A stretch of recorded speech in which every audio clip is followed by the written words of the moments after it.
وقال حبيبنا وشفيعنا سيد المرسلين صلى الله عليه وسلم يا عبادي كلكم جائع إلا من أطعمته فاستطعموني أطعمكم كلكم عار إلا من كسوته فاكسوني أكسكم كلكم ضال إلا من هديته فاستهدوني أهدكم أو كما قال عليه الصلاة والسلام اللهم صل على محمد وعلى آل محمد كما صليت على إبراهيم وعلى آل إبراهيم إنك حميد مجيد اللهم بارك على محمد وعلى آل محمد كما باركت على إبراهيم وعلى آل إبراهيم إنك حميد مجيد সমস্ত প্রশংসা মহান রব্বুল আলামিনের জন্য, যেই মহান রব্বুল আলামিন আমাদেরকে দুনিয়ার বিভিন্ন ব্যস্ততা থেকে মুক্ত করে আল্লাহর কাছে অত্যন্ত দামি একটা মাহফিল আয়োজন করার তৌফিক দান করেছেন। এই জন্য সকলে শুকরিয়া আদায় করি, সকলে বলি আলহামদুলিল্লাহ। আল্লাহর মজলিস আল্লাহর কাছে এত দামি, হাদিস শরীফে উল্লেখ আছে, যেখানে কোরআন শরীফের ব্যাখ্যা করা হয়, যেখানে কোরআনের তেলাওয়াত করা হয়, সেই ঘরটা আল্লাহর কাছে এত দামি। ইল্লা হাফফাতহুমুল মালাইকা, আল্লাহর নূরের তৈরি ফেরেশতারা সেই মজলিসটাকে বেষ্টন করে রাখে। ওয়া গাশিয়াতহুমুর রাহমা, আল্লাহর রহমত তাদেরকে চাদরের মতো ঘিরে রাখে। ওয়া নাযালাত আলাইহিমুস সাকিনা, তারা যতক্ষণ বসে কোরআন হাদিসের কথা শুনে তাদের অন্তরে আল্লাহর পক্ষ থেকে প্রশান্তি নাজিল হয়। ওয়া যাকারাহুমুল্লাহু ফীমান ইনদাহ, এবং এই মজলিস সম্পর্কে আল্লাহর দরবারে ফেরেশতারা আল্লাহর সাথে আলোচনা করে। এত দামি মজলিস। আমি আপনাদের সম্মুখে কোরআনের একটি আয়াত তেলাওয়াত করেছি। সেই আয়াত হইল আল্লাহর পরিচয় সম্পর্কে। আল্লাহর পরিচয়, আল্লাহকে আমরা কিভাবে চিনব, আল্লাহকে পরিচয়ের পদ্ধতিটা কি? দুনিয়াতে তো কোনোদিন আল্লাহর সাথে কারো কোনোদিন সাক্ষাৎ হয় না, হচ্ছে না, কোনোদিন হবে না। তাহলে আল্লাহকে চিনার মাধ্যমটা কি, পদ্ধতিটা কি? এর জবাব হইল আল্লাহ আমাদের থেকে অদৃশ্য থাকেন। দুনিয়ার জীবনে চর্মচোখে কারো সাথে আল্লাহ দেখা দেন না। এর কারণ হইল আল্লাহকে দেখে ঈমান আনলে আমাদের ঈমানটাই কবুল হবে না। এই জন্য আল্লাহ ইচ্ছা করেই আল্লাহ আমাদের সাথে সাক্ষাৎ হয় না, পরিচয় দেন না। চর্মচোখে আল্লাহ আমাদেরকে দেখার পাওয়ার দেন না। এই কারণে আমরা আল্লাহকে দুনিয়া জীবনে দেখতে পারি না। দেখলে আমাদের ঈমানটাই কবুল হইতো না। আমরা যারা মুমিন মুসলমান আছি, ঈমানদার, তারা তো আল্লাহকে না দেখেই বিশ্বাস করি। বাকি রইল নাস্তিকদের ব্যাপার। তারা বলে যেই আল্লাহকে আমরা নিজের চোখে দেখি না, সেই আল্লাহকে বিশ্বাস করার মানেই আসে না।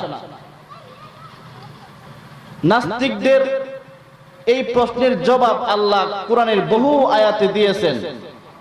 সবগুলি আয়াতের সারমর্ম আল্লামা জালালউদ্দিন রুমি রহমাতুল্লাহ আলাইহি তার একটা শেরের মধ্যে উল্লেখ করে দিয়েছেন। শেরটা হইল, তন্দ্রে যাও যাদে তন মস্তুরে নিস লেকে কাসরা দিদে যা দস্তুরে নিস।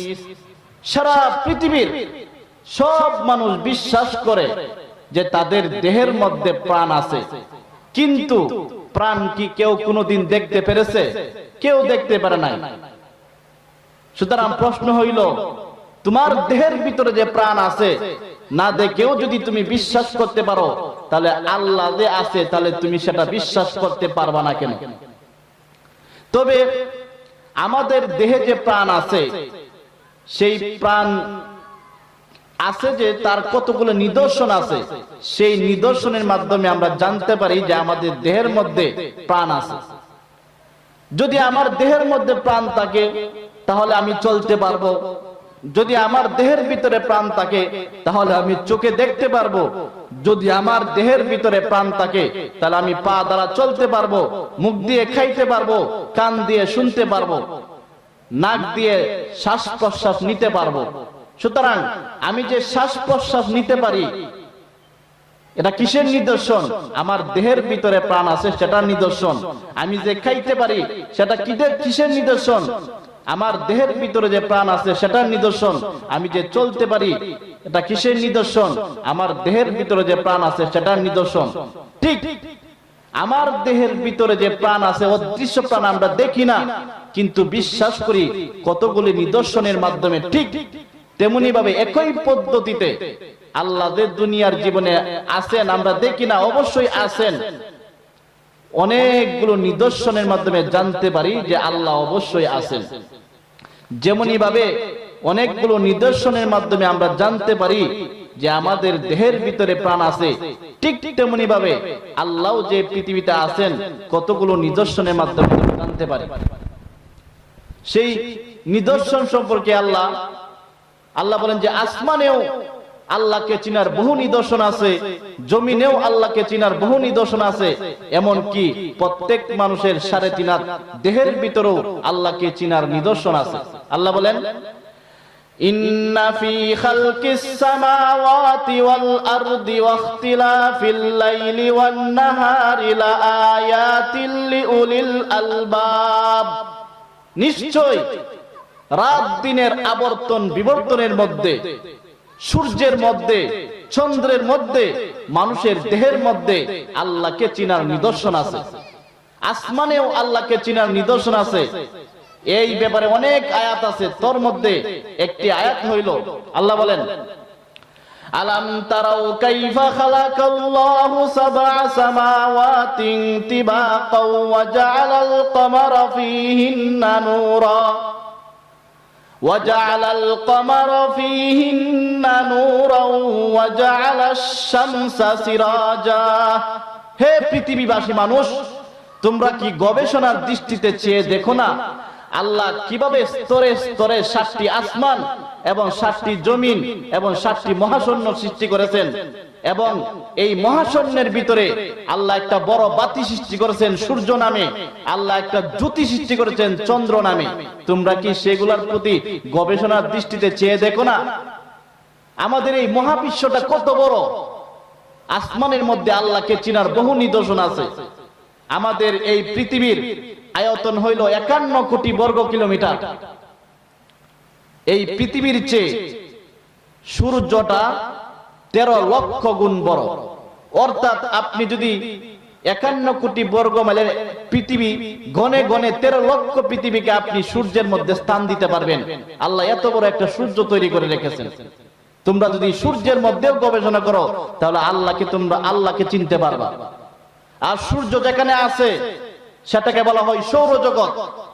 সৌরজগতের মধ্যে সূর্যের মতো আরো 40,000 কোটি নক্ষত্র আছে। একটা সূর্য হইল পৃথিবীর চেয়ে 13 লক্ষ গুণ বড়। এমন সূর্যের মতো আরো 40,000 কোটি নক্ষত্র আল্লাহ সৌরজগতের মধ্যে সৃষ্টি করেছেন। তাহলে কত বড় আল্লাহর এই মহাশূন্যটা, মহাবিশ্বটা।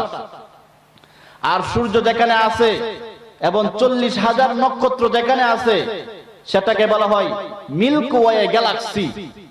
মিল্কি ওয়ে গ্যালাক্সিটা কত বড়? বিজ্ঞানীদের মতে একটা লাইটের আলোর গতি হইল সেকেন্ডে 1 লক্ষ কিলোমিটার, না সেকেন্ডে 3 লক্ষ কিলোমিটার। মিল্কি ওয়ে গ্যালাক্সিটা এত বড়, আলোর গতিতে যদি কেউ ছুটতে পারে তাহলে মিল্কি ওয়ে গ্যালাক্সির এই মাথা থেকে অপর মাথা পর্যন্ত গেলে আলোর গতিতে গেলে 1,00,000 বছরের প্রয়োজন। মিল্কি ওয়ে গ্যালাক্সি এত বড়, এমন গ্যালাক্সি এই মহাবিশ্বের ভিতরে আছে 2 ট্রিলিয়ন, বাংলা হিসাবে 2 লক্ষ কোটি গ্যালাক্সি আল্লাহ শুধুমাত্র প্রথম আসমানের নিচেই সৃষ্টি করেছেন। সুতরাং তোমরা যদি এই মহাবিশ্বকে নিয়ে গবেষণা করো, সেখানেও আল্লাহকে তোমরা চিনতে পারবা, আল্লাহর পরিচয় তোমরা খুঁজে পেয়ে যাবা। এরপর আল্লাহ চন্দ্র সম্পর্কে বলেন, ইয়াসআলুনাকা আনিল আহিল্লাহ কুল হিয়া মাওয়াকিতু লিন-নাসি ওয়াল হজ্জ। হে নবী, তারা আপনাকে জিজ্ঞাসা করে, প্রশ্ন করে, চাঁদটা কেন বাড়ে কমে, চাঁদের মধ্যে কম বেশি হয় কেন? আল্লাহ জবাবে বলেন, আমি এই চাঁদটাকে সারা পৃথিবীবাসী মানুষের জন্য ইন্টারন্যাশনাল ক্যালেন্ডার বানাইলাম, এই জন্য চাঁদটা বাড়ে কমে। যখন চাঁদটা প্রথম নতুন ভাবে সৃষ্টি হয়, তখন সারা পৃথিবীর সব মানুষ জানতে পারে যে আজকে চন্দ্র মাসের 1ম তারিখ, এরপরের দিন 2য় তারিখ, এরপরের দিন 3য় তারিখ, এভাবে যাইতে যাইতে যখন 29 তারিখে আরেকটা নতুন চন্দ্র পৃথিবীতে উদিত হয়, তখন সারা পৃথিবীর মানুষ জানতে পারে মাসটা 29 যাবে। আর 29 তারিখে যদি আরেকটা নতুন চন্দ্র সৃষ্টি না হয়, উদিত না হয়, তখন সারা পৃথিবীর মানুষ জানতে পারে যে মাসটা 30 যাবে। সুতরাং আল্লাহ এই চন্দ্রকে সারা কম বেশির মাধ্যমে সারা পৃথিবীবাসী মানুষের জন্য একটা ইন্টারন্যাশনাল ক্যালেন্ডার বানায় দিয়েছেন। এজন্য আল্লাহ বলেন, তোমরা যদি চন্দ্রের মধ্যে গবেষণা করো, সেখানেও আল্লাহকে খুঁজে পেয়ে যাবে। এরপর আল্লাহ বলেন, ওয়াফিল আরদি আয়াতুল লিল মুকিনিন ওয়াফি আনফুসিকুম আফালা তুবসিরুন। আসমানের মধ্যে তো আল্লাহকে চিনার বহু নিদর্শন আছেই, জমিনের মধ্যেও আল্লাহকে চিনার বহু নিদর্শন আছে।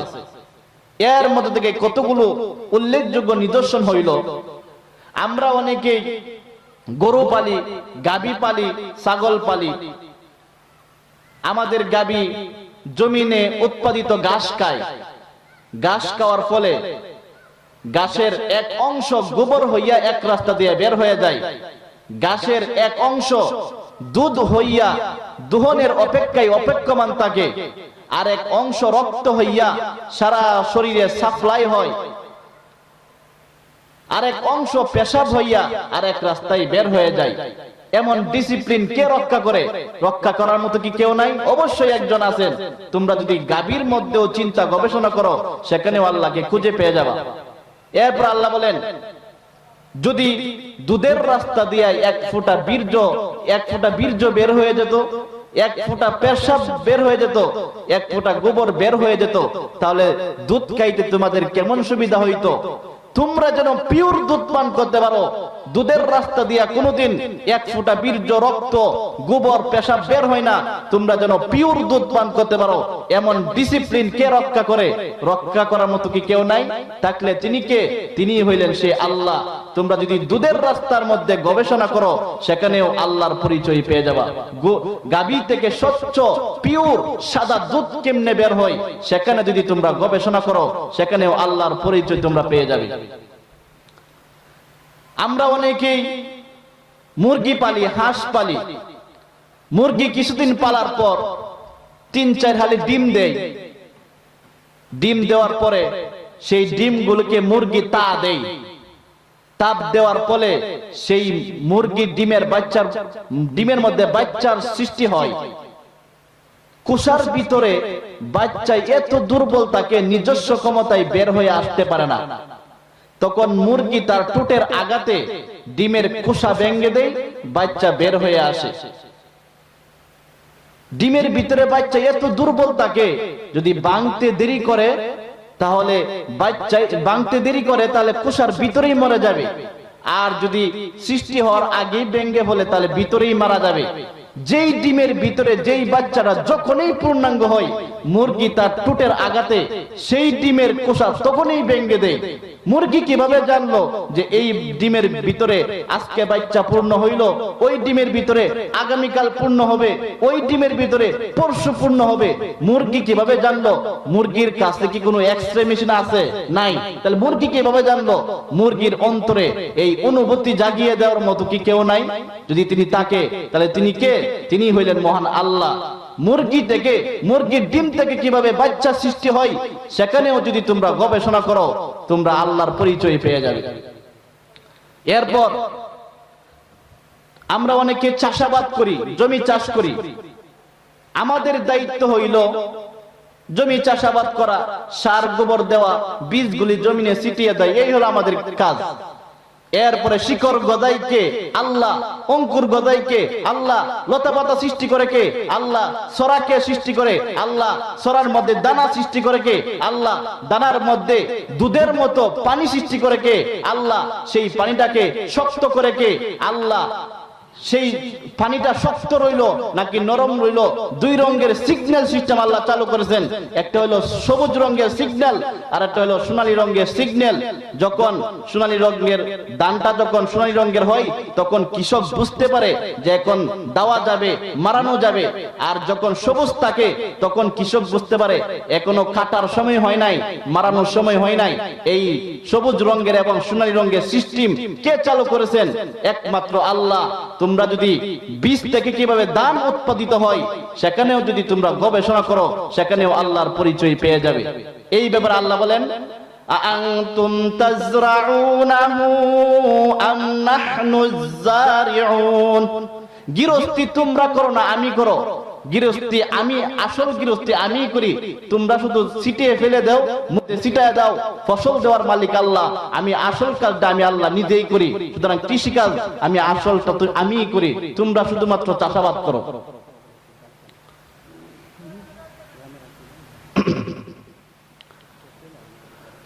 এরপর আল্লাহ বলেন, ওয়াফি আনফুসিকুম আফালা তুবসিরুন।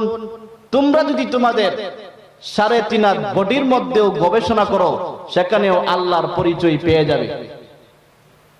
আমাদের অঙ্গে আমরা সারাদিন দৈনন্দিন যা খাদ্য খাই, এর সার হিসাবে আমাদের শরীরে রক্ত উৎপাদিত হয়।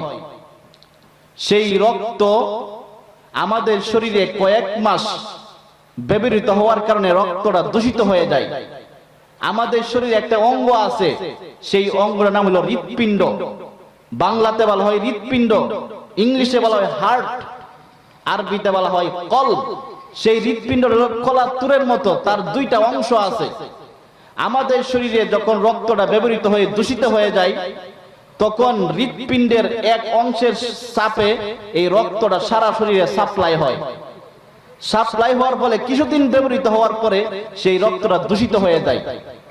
দূষিত হয়ে গেলে হৃৎপিণ্ডের আরেক অংশের চাপে সেই দূষিত রক্তটা ফুসফুসের মধ্যে গিয়ে জমা হয়।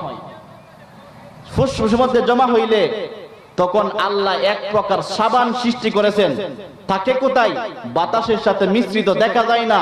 বিজ্ঞানীদের পরিভাষায় সেই সাবানটার নাম হলো অক্সিজেন।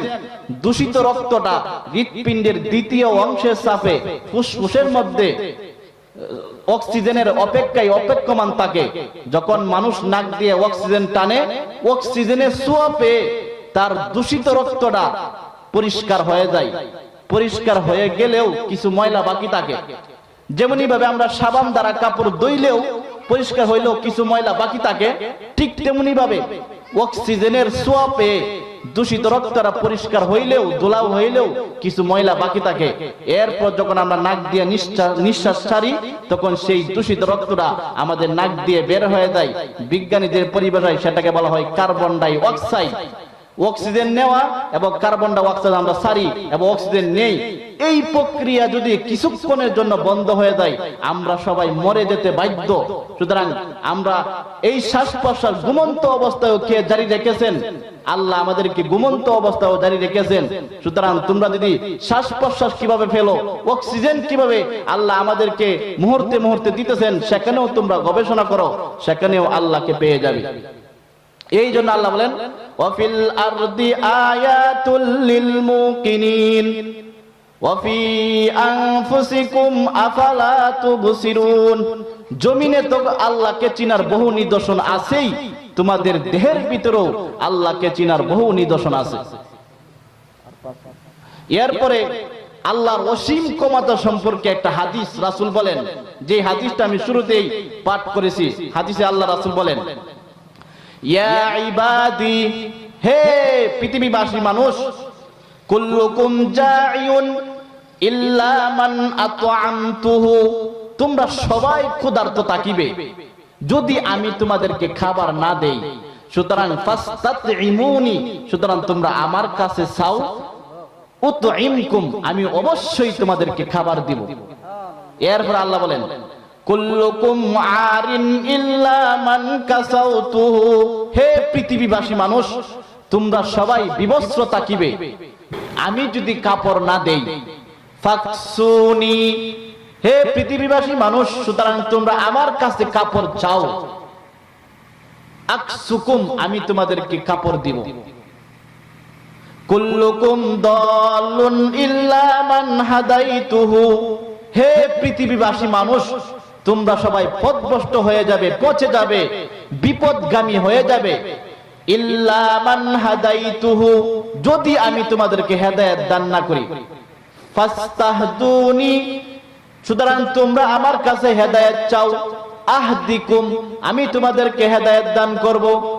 এরপরে আল্লাহ রাসূল বলেন, আতকা কলবি রাজুলিন ওয়াহিদ, সারা পৃথিবীর প্রথম মানব থেকে নিয়ে শেষ মানব পর্যন্ত সারা পৃথিবীর সব মানুষ যদি সবচেয়ে বড় বুজুর্গ হয়ে যায়, আবু বকর রাদিয়াল্লাহু তাআলা আনহুর মতো বুজুর্গ হয়ে যায়, মা যাদা যালিকা ফি মুলকি শাইআ, তাহলে আল্লাহর ক্ষমতার মধ্যে কিছু বেশ কম হবে না, বাড়বে না।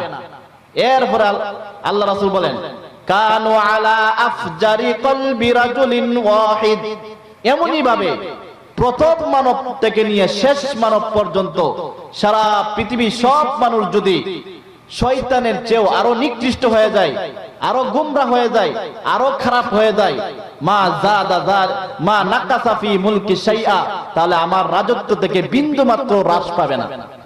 এরপরে আল্লাহ রাসূল বলেন, প্রথম মানব থেকে নিয়ে শেষ মানব পর্যন্ত সকলে যদি তাদের চাওয়া চায়, মনের চাওয়া চায়, এমনকি মানুষ যা কল্পনা করে তাও আল্লাহর কাছে চায়, যা চাওয়া তা তো চাই, যা কল্পনা করে মানুষ তাও যদি আল্লাহর কাছে চাই, প্রথম মানব থেকে নিয়ে শেষ মানব পর্যন্ত সারা পৃথিবীর সব মানুষ একসাথে আল্লাহর কাছে চাই। মানুষ তো অনেক কিছুই কল্পনা করে, যে কল্পনা করে আপন বউয়ের কাছে বলতেও লজ্জা পায়, এমন কল্পনা মানুষ করে। কল্পনা করে তো মানুষ দেখা গেছে ইলন মাস্কের চেয়েও ধনী হয়ে যায়। এমন কল্পনাও যদি সারা পৃথিবীর সকল মানুষ করে, যা চাওয়া তা তো আল্লাহ দিবে নেই, যা কল্পনা ছিল মানুষের তাও যদি আল্লাহ পূরণ করেন, তাহলে আল্লাহর মহাভান্ডার থেকে প্রশান্ত মহাসাগরে যদি একটা সুই নিক্ষেপ করা হয়, সেই সুই তুললে যতটুকু পানি লাগবে এর চেয়েও আল্লাহর ধনভান্ডার থেকে বিন্দু মাত্র কমবে না, যদি আল্লাহ সারা পৃথিবীর সকল মানুষকে তাদের চাওয়া এবং কল্পনা অনুযায়ী আল্লাহ পূরণ করে দেন। ঈমান যে কত বড় সম্পদ, যদি কেউ ঈমান নিয়ে মরতে পারে সে সরাসরি জান্নাতে চলে যাবে। হাদিস শরীফ উল্লেখ আছে, মান কানা আখিরু কালামিহি দাখালাল জান্নাহ, যে ব্যক্তির, যেই মুসলমানের, যেই ঈমানদার ব্যক্তির শেষ কথা হইবে লা ইলাহা ইল্লাল্লাহ, সে জান্নাতে প্রবেশ করবে। অগত্যা যদি কেউ যদি ঈমান হারা হয়ে মরে, সে চিরকালের জন্য জাহান্নামে যেতে হবে। তাহলে ঈমান কত মূল্যবান, যদি কেউ ঈমান হারা হয়ে মরে চিরকালের জন্য জাহান্নামে যেতে হবে। কেউ যদি শুধুমাত্র ঈমান নিয়ে মরতে পারে চিরকালের জন্য জান্নাতে চলে যাবে। আল্লাহ বলেন, ইন্নাল্লাযীনা ক্বালু রাব্বুনাল্লাহু সুম্মা ইসতাকামু তাতানাজ্জালু আলাইহিমুল মালাইকাতু আল্লা তাখাফু ওয়া লা তাহজানু ওয়া আবশিরু বিল জান্নাহ وَأَبْشِرُوا بِالْجَنَّةِ الَّتِي كُنتُمْ تُوعَدُونَ। নিশ্চয়ই যারা আল্লাহকে রব স্বীকার করার পর সেই কথার উপর অটল থাকে, আল্লাহকে রব স্বীকার করার পর মৃত্যু পর্যন্ত ঈমানের উপর অটল থাকে, তাতানাজ্জালু আলাইহিমুল মালাইকা, মরার আগে আগে দুইজন ফেরেশতা তার কাছে অবতীর্ণ হয়, যাতে সে ঈমান নিয়ে মরতে পারে। যে ব্যক্তি সব সময় সারা জীবন ঈমান নিয়ে চলতে পারবে, সে চিরকালের জন্য জান্নাতে যাবে। ঈমানের কত দাম! একবার হযরত মূসা আলাইহিস সালাম আল্লাহর কাছে আরজ করলেন, হে আল্লাহ, আমি নবী হিসেবে আমাকে একটি স্পেশাল কালিমা জিকির শিক্ষা দিন, ওজিফা শিক্ষা দিন। তখন আল্লাহ মূসা আলাইহিস সালামকে বলেন, হে মূসা, তুমি লা ইলাহা ইল্লাল্লাহ জিকির করো। তখন মূসা আলাইহিস সালাম আবার আল্লাহর কাছে প্রশ্ন করেন, হে আল্লাহ, লা ইলাহা ইল্লাল্লাহ জিকির তো সাধারণ মুমিন মুসলমানেরাও করে, আমি নবী হিসেবে স্পেশাল কালিমা কি পাইলাম? তখন আল্লাহ মূসাকে বলেন, হে মূসা, তুমি কি জানো লা ইলাহা ইল্লাল্লাহর মূল্য কত? যদি লা ইলাহা ইল্লাল্লাহকে এক পাল্লায় রাখা হয়, অপর পাল্লায় 7 আসমান 7 জমিন, এর ভিতরে যত ধনভাণ্ডার আছে সবকিছুকে আরেক পাল্লা রাখা হয়, 7 আসমান 7 জমিনের পাল্লা হালকা হয়ে লা ইলাহা ইল্লাল্লাহর পাল্লা ভারী হবে। আমাদের বোঝার দরকার লা ইলাহা ইল্লাল্লাহ কিভাবে ভারী হবে। আল্লাহ রাসূল ব্যাখ্যা করে বুঝিয়ে দিয়েছেন। আল্লাহ রাসূল বলেন, ধরেন পৃথিবীর কোন মানুষ 7 আসমান 7 জমিন এবং এর মাঝখানে যত ধনভাণ্ডার আছে সব কিছুর মালিক হয়ে গেছে, কিন্তু সে লা ইলাহা ইল্লাল্লাহ স্বীকার করে না, তাহলে কি সে কাল কিয়ামতের দিন সে আল্লাহর কাছে মাপ পাইবে? অবশ্যই মাপ পাবে না। আরেক ব্যক্তি ধরেন 7 আসমান 7 জমিন তো দূরের কথা, 7 টাকারও মালিক না, 7 পয়সারও মালিক না, কিন্তু সে লা ইলাহা ইল্লাল্লাহ স্বীকার করে, কাল কিয়ামতের দিন অবশ্যই সে জাহান্নাম থেকে মুক্তি পাইবে। সুতরাং 7 আসমান 7 জমিনের চেয়ে আল্লাহর কাছে লা ইলাহা ইল্লাল্লাহর দাম বেশি। তাহলে আল্লাহ আমরা সবাই দোয়া করব এবং হেদায়েতের উপর অটল থাকার জন্য আল্লাহর কাছে সব সময় দোয়া করব, সারা জীবন যেন আমরা ঈমান নিয়ে চলতে পারি এবং ঈমানের সাথে আমাদের মৃত্যু হয়। ওয়া আখিরি দাওয়ানা আলহামদুলিল্লাহি রাব্বিল আলামিন।